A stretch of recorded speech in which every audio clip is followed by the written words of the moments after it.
ગુજરાત રાજ્ય મુખ્યમંત્રી ભૂપેન્દ્રભાઈ પટેલ રાજુલા ખાતે થયું આગમન. મુખ્યમંત્રી વરદ હસ્તે શહીદ ચોક તિરંગા સર્કલનું લોકાર્પણ કર્યું તેમજ વિવિધ કાર્યક્રમોનું તકતી મારફતે લોકાર્પણ કરવામાં આવ્યું.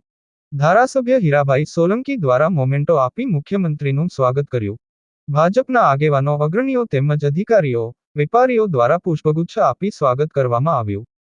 સાથોસાથ મુખ્યમંત્રી ભૂપેન્દ્રભાઈ પટેલે ભાજપ નેતા અંબરીશ ડેર તેમજ ધારાસભ્યની કાર્યાલયની મુલાકાત લીધી. આ કાર્યક્રમમાં મોટી સંખ્યામાં જનમેદની ઉપસ્થિત રહી હતી.